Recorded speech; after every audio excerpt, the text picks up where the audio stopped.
จิตนี่มันดุเหมือนเสือจิตนี่มันดุเหมือนจระเข้จิตนี่มันดุร้ายเหมือนงูจงอางแน่ท่านทั้งหลายจิตนี้มันเหมือนยุงที่รบกวนเราอยู่ตลอดเวลาแต่พวกเราทั้งหลายจิตนี้มันเป็นจิตของผู้ไม่รู้จิตนี้มันเปรียบเสมือนนกอินทรีดุร้ายจิตนี้มันเกเรลิงจิตนี้มันเป็นจิตนักเล็กขโมยน้อยเหมือนอีกามันนักฉวยโอกาสเหมือนอีกาในพวกทั้งหลายจิตของเราเป็นสิ่งสกปรกจิตของเราเนี่ยเป็นสิ่งสกปรกมันไม่สะอาดถ้าจิตเราจะสะอาดได้จิตนั้นต้องอาศัยศีลสมาธิปัญญาชำระล้างจิตจิตจะเป็นรู้ได้จิตนั้นต้องอาศัยสติพวกเราทั้งหลายจิตเราจะเป็นผู้รู้ได้จิตนั้นต้องอาศัยสติจิตของเรานี่จะต้องอาศัยสติสติเปรียบเสมือนนายจ้างจิตเราเปรียบเสมือนลูกจ้างแต่พวกเราทั้งหลายเพราะจิตมันของจิตเป็นของต่ำสติเป็นของสูงสติจึงเป็นผู้ควบคุมจิตดังนายจ้างควบคุมลูกจ้างดังลูกจ้างต้องจ้างเช่นเดียวกับจิตต้องฟังสติสติจะเป็นเตือนจิตสติเป็นผู้เตือนจิตจิตได้รับการตักเตือนแล้วจิตนั้นก็จะเปลี่ยนแปลงในพวกเราจิตนั้นจะต้องเปลี่ยนแปลงเหมือนนายจ้างตักลูกจ้างให้มีระเบียบให้มีวินัยเช่นเดียวกับสติก็เตือนจิตจิตนั้นก็จะมีสติขึ้นมาจิตของเรานั้นเป็นสิ่งสกปรกมันเป็นจิตที่ไม่สะอาดเราเห็นไหมเสือกินงัวคือจิตเป็นสภาพนั่นเห็นไหมจิตของเราเหมือนจงอางมันดุร้ายขนาดไหนจิตเราเกเรนะเหมือนลิงนะเห็นไหมพวกเราต้องพิจารณาจิตของเรานี่เป็นนักฉวยโอกาสเหมือนอีกานักฉวยโอกาสเหมือนอีกานั่นแหละพวกเราทั้งหลายเป็นนักเล็กขโมยน้อยสภาพจิตเดิมของเราเป็นจิตของผู้ไม่รู้จิตเดิมนี่เป็นจิตของผู้เพราะจิตนั้นไม่ได้รับการฝึกฝนอบรมจิตก็แค่รู้เฉยๆรู้ดีก็ไม่รู้ไม่ดีก็ไม่รู้แค่รู้เฉยๆยังไม่สามารถรู้ว่าสิ่งนี้ดีสิ่งนี้ไม่ดียังไม่รู้สภาพจิตเดิมจิตนั้นได้รับการฝึกฝนอบรมเรียกว่าจิตผู้รู้จึงรู้ว่าสิ่งนี้ดีสิ่งนี้ไม่ดีในท่านทั้งหลายเพราะนั้นสภาพจิตของมนุษย์มันต้องได้รับการฝึกฝนอบรมถ้าจิตได้รับการฝึกฝนอบรมจิตนั้นก็จะเป็นจิตผู้รู้ดังจิตพระพุทธเจ้าดังจิตพระอรหันต์เจ้าดังจิตหลวงครูพ่อแม่ครูบาอาจารย์ดังหลวงปู่มั่นแต่ท่านทั้งหลายจิตผู้จะเป็นจิตเช่นนี้คำว่ารู้ก็รู้เรื่องธรรมชาติคำว่าธรรมชาติ ก็หมายถึงอารมณ์ความรู้สึกความโลภความโกรธความหลงที่มันปรากฏที่มันอาศัยอายตนะเป็นทางผ่านเช่นตาหูจมูกลิ้นกายใจเพราะฉะนั้นพ่อแม่ครูบาอาจารย์จึงบอกให้เรานั้นฝึกฝนจิตอบรมจิตให้จิตเรานั้นละธรรมชาติอบรมจิตฝึกฝนจิตให้จิตอยู่เหนือธรรมชาติที่สุดจิตเราไม่มีธรรมชาติจิตเราปราศจากธรรมชาติแล้วจิตนั้นก็เป็นจิตอิสระเพราะธรรมชาตินี่แหละทำให้มันธรรมจิตที่เราเป็นธรรมชาติเนี่ยธรรมชาติก็เหมือนยุงธรรมชาติเหมือนแมลงวันเนี่ยมันรบกวนเรามันรบกวนเราตลอดเวลาเห็นไหมยุงสภาพยุงเสียงส่งเสียงดังบนหูจนแมลงวันตอมตามใบหน้าเราลำตัวเราอย่างนั้นแหละมันรบกวนเราตลอดเวลาเรียกว่าธรรมชาติเป็นผู้รบกวนจิตถ้าจิตได้รับการฝึกฝนอบรมธรรมชาติก็ไม่มีบทบาทไม่มีความสัมพันธ์ต่อจิตเพราะฉะนั้นธรรมชาติของจิตจะต้องฝึกฝนให้จิตนั้นเป็นจิตผู้รู้อะไรรู้ความโลภความโกรธความหลงเป็นพิษเป็นภัยต่อจิตความโลภความโกรธความหลงบ่อนทำลายจิตใจของเรารู้ว่าความโกรธความหลงถ้าเป็นอาหารก็เป็นอาหารที่เป็นพิษเป็นอาหารที่ไม่ควรมีคุณภาพจิตไม่ควรจะกินความโลภความโกรธความหลงจิตไม่ควรจะรู้จักคำว่าความโลภความโกรธความหลงจิตนั้นควรอยู่ห่างๆจิตนั้นควรอยู่ห่างๆความโลภความโกรธความหลงเพราะฉะนั้นพวกเราทั้งหลายจิตมันเป็นสิ่งสำคัญเป็นสิ่งเป็นคนดีก็เกิดที่จิตคนที่ไม่ดีก็เกิดจากแต่พวกเราทั้งหลายคนดีนั้นประกอบไปด้วยศีลสมาธิปัญญาคนไม่ดีปราศจากศีลสมาธิปัญญาพวกเราทั้งหลายเราต้องกลับมาพิจารณาว่าศีลสมาธิปัญญานั้นเป็นหลักการพัฒนาจิตเป็นอาหารของจิตเป็นอาภรณ์ของจิตเป็นพาหนะของจิตเป็นแสงสว่างให้กับจิตพวกเราต้องพิจารณาทุกวันนี้เราใช้ความคิดเป็นเรื่องอารมณ์เป็นเรื่องความรู้สึกจิตของเรามันจึงเกิดอาการสำแดงอาการตลอดเวลาสิ่งไหนที่มันตอบสนองตาก็หลงไหลตาก็บอกว่าสิ่งนั้นดี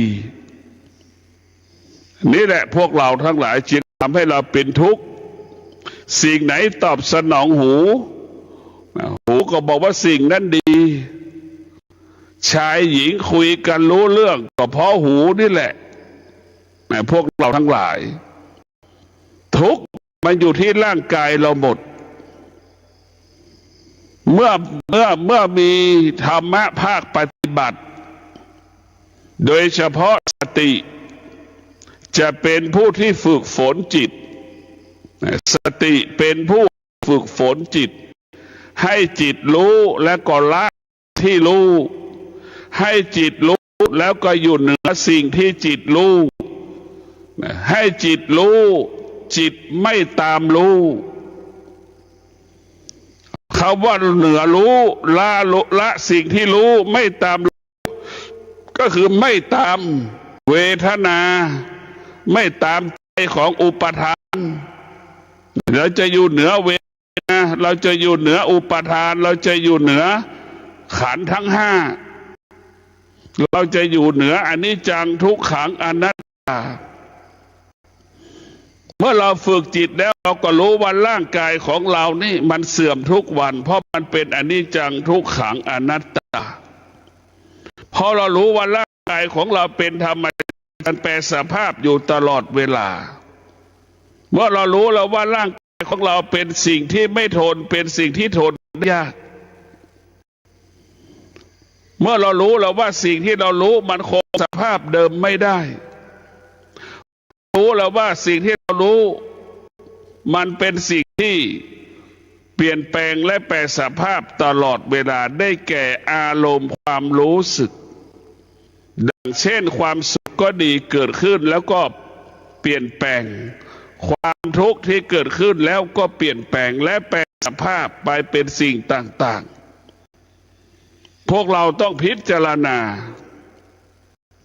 บุคคลที่ฝึกฝนจิตอบรมจิ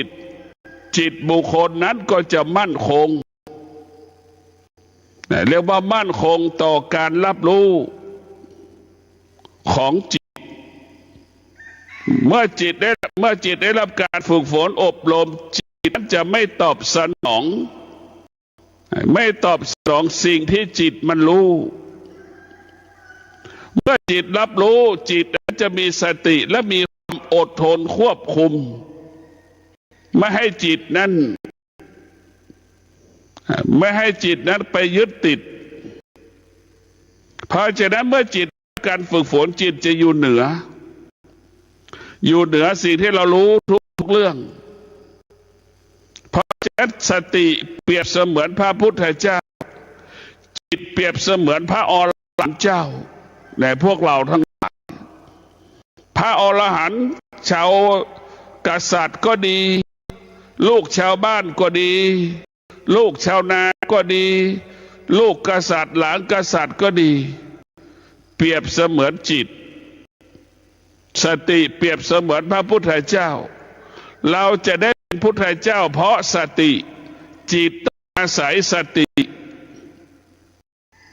จิตเราขาดสติไม่สามารถเป็นพุทธเจ้าได้ไม่สามารถเห็นธรรมได้ไม่สามารถบรรลุธรรมได้เพราะจิตนั้นจะต้องอาศัยสติเราถึงจะบรรลุธรรมเห็นธรรมเราจึงจะเห็นธรรมชาติเราถึงจะออกจากธรรมชาติได้ในพวกเราทั้งหลายสติคือพระพุทธเจ้าเป็นผู้อบรมสั่งสอนจิตหน้าที่ของจิตคือรับรู้หน้าที่ของจิตคือรับรู้แล้วก็เปลี่ยนแปลงสิ่งที่มันเปลี่ยนแปลงให้เกิดความดีงามยิ่งขึ้นไปดังมนุษย์หญิงชายทั้งหลายที่ฟังธรรมจากพระพุทธเจ้าแล้วก็เปลี่ยนแปลงพฤติกรรมการเป็นมนุษย์ดังเช่นองค์งานเป็นคนที่เหี้ยมโหดเป็นคนที่โหดร้ายดุร้ายหลงในอวิชชาจนถึงที่หลงไหลแล้วก็ไปไล่ตัดนิ้วมือจนนิ้วมือสุดท้ายมั่นหมายที่จะตัดนิ้วมือพระพุทธเจ้าเห็นพระพุทธเจ้ามั่นหมายที่จะตัดนิ้วมือพระพุทธเจ้าตะโกนบอกพระพุทธเจ้าหยุดพระพุทธเจ้าก็ตอบรับว่าเราหยุดแล้วท่านยังไม่หยุดด้วยคำสั้นๆเหล่านี้ด้วยคำเหล่านี้มีอานุภาพทำให้องคุลิมานมีสติเมื่อองคุลิมานมีสติองคุลิมานจึงละความโลภความโกรธความหลงในอวิชชาที่อาจารย์สอนให้จึงละสลัดความโลภความโกรธความหลงสลัดดาบทิ้งดับไปก้มกราบพระพุทธเจ้าฟังธรรมจากพระพุทธเจ้าที่สุดพระองค์คุลิมานก็ได้บรรลุธรรมเห็นธรรมก็เพราะสตินี่แหละพวกเราทั้งหลายจิตเราได้เป็นจิตก่อนจิตสภาพจิตเดิมเรานั้นเหมือนดังจิตองคุลิมานนั่นแหละหลงเมื่อจิตได้รับการอบรมแล้วจิตเราก็เหมือนองคุลิมานที่ได้บรรพชาอุปสมบทแล้ว จากดุร้ายแปลกลายเป็นคนที่มีเมตตาองคุลิมานเป็นคนที่มีเมตตาเป็นคนที่มีความอดทนแต่พวกเราต้องพิจารณาสภาพจิตเดิมนั้นเพราะฉะนั้นพระพุทธเจ้าคือสติเราต้องฟังธรรมคำสอนพระพุทธเจ้าและพิจารณาคำสอนพระพุทธเจ้าเรียกว่าเอากายเป็นภาชนะเอาจิตเป็นภาชนะรองรับคำสอนพระพุทธเจ้าด้วยความเคารพจนถึงที่สุดเราก็เอาคำสอนนั้นไปปฏิบัติจนถึงที่สุดเราจึงหลุดจากธรรมชาติเรียกว่าหลุดพ้นจากธรรมชาติธรรมชาติก็คือหมายความว่าความอยากความโลภความโกรธความหลงโลภะโทสะโมหะหลุดพ้นจากสิ่งเหล่านี้กิเลสตัณหาราคะทั้งหลายเราหลุดพ้นจากสิ่งเหล่านี้ไม่สามารถทำให้เรานั้นสะเทือนและหวั่นไหวเมื่อเราฝึกจิตแล้วจิตเราก็จะเป็นนายจ้างถ้าฝึกจิตแล้วจิตก็จะเป็นนายจ้างถ้าจิตไม่ได้ฝึกฝนอบรมจิตก็จะเป็นลูกจ้างเมื่อเราฝึกจิตแล้วจะเปลี่ยนฐานะจากลูกจ้างเป็นนายจ้างมันต่างกันอย่างไรคนที่ฝึกจิตจะเป็นพวกจะเปรียบนายจ้างจิตที่ไม่ได้รับการฝึกฝนเสมือนลูกจ้างมันทุกข์มันทรมานมันลำบากขนาดไหนนายจ้างกับลูกจ้างมีฐานะแตกต่างกันอย่างไรพวกเราทั้งหลายนายจ้างส่วนมากจะผู้ที่มีทรัพย์สมบัติมากลูกจ้างส่วนมากก็เป็นคนฐานะยากจนนี่เรียกว่าลูกจ้างยากจนเพราะผู้ไม่รู้นายจ้างมีทรัพย์มีสมบัติเพราะนายจ้างเป็นผู้รู้จึงมีทรัพย์มีสมบัติจึงมีกิจการใหญ่โตเพราะจิตนั้นได้รับการฝึกฝนพวกเราต้องพิจารณาเราจะต้องพิจารณาตลอดสติรักษาจิตพวกเราทั้งหลายสตินั้นจะรักษาจิตมีสติจะรักษาจิตจิตเราเปรียบเสมือนลูกเหมือนลูกทารกแรกเกิดเห็นไหมได้พิจารณาดูนึกสภาพทารกแรกเกิดจิตเราเปรียบเสมือนทารกแรกเกิดสติเหมือนแม่ที่ดูแลทารกแรกเกิดเป็นยังไงบ้างนั่นแหละสติจึงรักษาจิตสติคุ้มครองจิตดังแม่ที่คลอดลูกดังทารกแรกเกิดดูแลลูกอย่างดีนั่นคือสติรักษาจิตสติจะรักษาจิตสติจะรักษาจิตเหมือนแม่ที่ดูแลลูกทารกแรกให้ความสำคัญให้ความใส่ใจให้ความใส่ใจด้วยจิตละเอียดต่อทารกแรกเกิดคอยดูสังเกตคอยพิจารณาอาการดูลักษณะลูกก็ทารกเกิดเป็นแบบนั้นแบบนี้นี่แหละพวกเราทั้งหลายสติรักษาจิตพวกเราต้องพิจารณาจิตเปรียบเหมือนแม่ถ้าลูกคนไหนอาศัยแม่ลูกคนนั้นก็จะมีชีวิตที่ปลอดภัยถ้าลูกคนไหนไปอาศัยเพื่อนลูกคนนั้นก็จะไม่ปลอดภัยพวกเราทั้งหลายการที่ลูกอยู่กับแม่ชีวิตลูกปลอดภัย100%ชีวิตลูกมั่นคง100%แต่ถ้าจิตนั้นไปอาศัยความคิดเปรียบเสมือนเพื่อนพวกเราทั้งหลายความคิดเปรียบเสมือนเพื่อนถ้าจิตเราไปอาศัยเพื่อนลูกเราไปอาศัยเพื่อน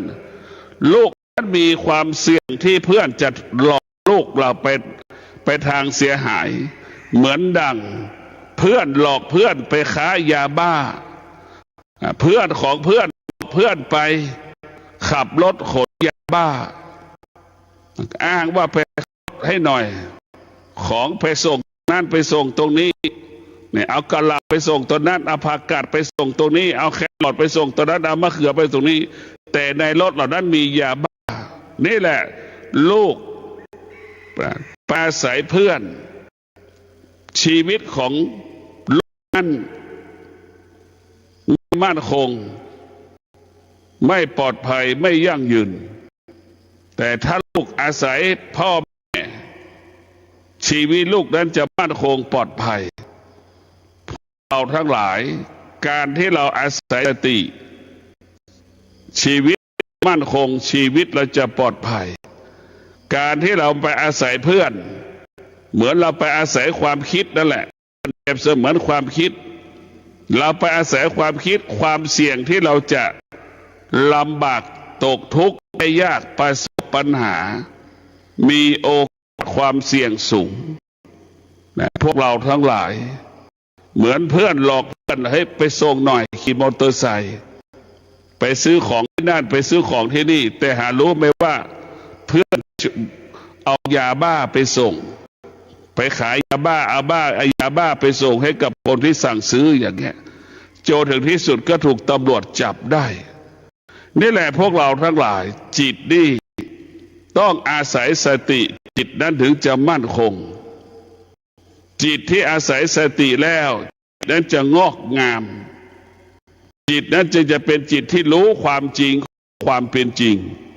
แต่พวกเราต้องพิจารณาดูสภาพจิตเดิมของเรามันเป็นเรื่องของความโลภความโกรธความหลง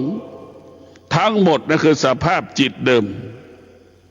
เมื่อจิตได้รับการพัฒนาจิตนั้นจึงละความโลภความโกรธความหลงได้จิตจึงอยู่เหนือความโลภความโกรธความหลงได้ในพวกเราพิจารณาจิตนี้มันสำคัญที่สุดเราต้องฝึกฝนอบรมจิตจิตนั้นจะมีคุณค่าเมื่อจิตนั้นมีสติดังจิตพระอรหันต์ทุกพระโคดทุกพระองค์ต้องอาศัยสติจึงได้เป็นพระอรหันต์เราจะเห็นว่านักปฏิบัติทั้งหลายพ่อแม่ครูบาอาจารย์ทั้งหลายจะต้องอาศัยสติจึงเป็นหลักให้กับจิตสติเป็นหลักให้กับจิตสติเปรียบเสมือนที่คนเลี้ยงวัวเลี้ยงควายเอาเชือกไปผูกหลักจิตเราเปรียบเสมือนวัวเหมือนควายมาจิตเราเปรียบเสมือนวัวเหมือนควายไอ้เจ้าของวัวเจ้าของควายเอาเชือกไปผูกหลักแล้วเอาไปผูกคอกับวัวพอคอควายวัวควายไปเดินไปสุดเชือกท้ายสุดวัวควายก็เด้งหลักมันจึงเกิดคำว่าสติควบคุมจิตเกิดคำว่าสติเรียกจิตเพราะฉะนั้นพวกเราทั้งหลายสติจึงเป็นหลักให้กับจิตเหมือนเชือกที่ผูกคองัวแล้วไปผูกหลักนั่นแหละถ้าจิตไม่มีหลักจิตไม่อาศัยสติจิตก็ไม่มีหลักเหมือนงัวที่อยู่ในป่าเหมือนที่อยู่ในป่าหลงทางไปในทิศทั้งสี่ไม่มีหลักคนที่ไม่มีจิตมันไม่มีหลักก็เหมือนคนจรจัดคนจรจัดไปไหนก็ได้ไปเลื่อยเปื่อยหรือจิตที่มันไม่มีหลักก็เหมือนคนบ้าเดินตลอดเวลาหัวบ้านท้ายบ้านหัวบ้านท้ายบ้านทุกวันทุกหัวบ้านท้ายบ้านทุกวันนะพวกเราทั้งหลายเนี่ยเราต้องพิจารณาชีวิตของเรานั้นเป็นชีวิตที่งดงามถ้าเราชีวิตเราได้รับการฝนอบรมเนี่ยมันจะเป็นชีวิตที่งดงามมากเราจะต้องมีสติสติที่สำคัญที่สุดที่ได้กล่าวว่าสติเป็นบ้านของจิตสติเป็นผ้าห่มเป็นเสื้อผ้าเป็นอาภรณ์ให้กับจิตสตินั้นเป็นแสงสว่างให้กับจิตเป็นอาหารของจิตเป็นพาหนะของจิตเมื่อจิตมีสติจิตทำอะไรก็ง่ายทำอะไรก็สะดวกจิตมีสติแล้วจะคิดสิ่งใดก็สำเร็จพูดสิ่งใดก็สำเร็จเมื่อจิตมีสติจิตจะรับรู้เรื่องความจริงตลอดเวลาตาสัมผัสวัตถุรูปก็ชัดเจนหูสัมผัสก็ชัดเจนเมื่อหูนั้นมีสติ เพราะนั้นสติก็เป็นเครื่องขยายผลคำว่าสติมันก็ประกอบไปด้วยสมาธิและปัญญาอยู่ในตัวสตินั่นนะพวกเราทั้งหลายไม่ใช่สติเฉยๆคำว่าสติมันก็อยู่ในสมาธิและปัญญามันจะเกิดคำว่ารู้ด้วยสติก็รู้ด้วยสมาธิและปัญญาสุขุมรอบคอบนิ่มนุ่มลึกในพวกเราทั้งหลายเราจะต้องพิจารณาสภาวะจิตของเรานั้นเป็นสภาวะจิตที่อบรมได้สั่งสอนได้จิตเราก็เหมือนเหล็กเป็นแท่งสติเราเปรียบเสมือนช่างตีเหล็กนั่นแหละพวกเราทั้งหลายเราตีเอาเหล็กนั้นมาตีเป็นมีดก็ได้เราจะเอาเหล็กนั้นมาตีเป็นเสียมก็ได้จะเอาสติเอาเหล็กนั้นมาตีเป็นจอบก็ได้ในพวกเราทั้งหลายสติเปรียบเสมือนช่างตีเหล็กจิตเราก็เปรียบเสมือนเมื่อเราฝึกฝนแล้วมันก็เป็นไปตามที่เราต้องการและปรารถนาดังช่างตีเหล็กนั่นแหละเอาเหล็กตีเหล็กจิตเราก็เปรียบเสมือนก้อนหินสติเปรียบเสมือนช่างแกะสลักจะเป็นช้างก็ได้จะเป็นรูปม้าก็ได้จะเป็นรูปนกอินทรีก็ได้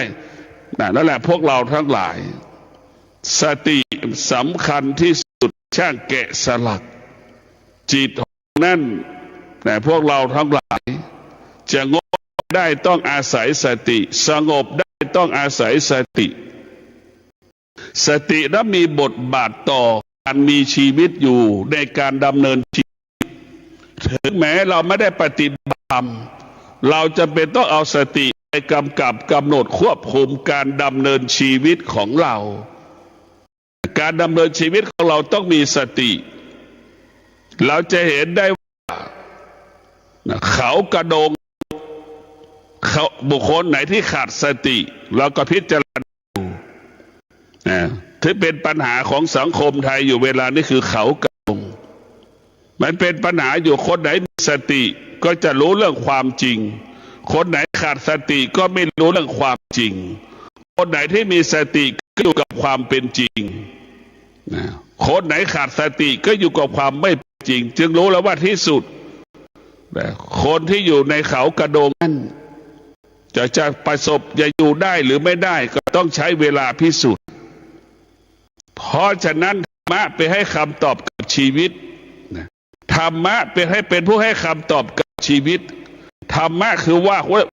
ความจริงว่าเรื่องความจริงเพราะฉะนั้นธรรมะนี่จะเป็นเรื่องของจิตพวกเราได้เข้าใจว่าธรรมะเป็นภาษาของจิตมนุษย์ทุกชาติไม่ว่าชาติใดๆก็สามารถเข้าถึงธรรมะของพระพุทธเจ้าได้ธรรมะไม่ได้ภาษาของมนุษย์ฉันรู้ภาษาไทยไม่สามารถถึงธรรมะได้ไ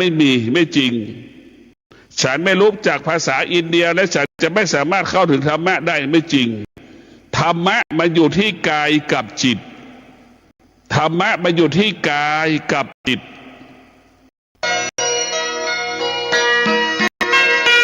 ที่ท่านได้รับฟังจบลงไปแล้วนั้นเป็นรายการทางสายเอกดำเนินรายการโดยพระประชานาถมุนีเจ้าคณะอำเภอกัลยาณิวัฒนาเจ้าอาวาสวัดดอกจันทร์ตำบลทัตตารามอำเภอเมืองเชียงใหม่จังหวัดเชียงใหม่เชิญท่านติดตามศึกษาธรรมะการปฏิบัติธรรมได้ในคราวครั้งต่อไปสำหรับวันนี้สวัสดีครับ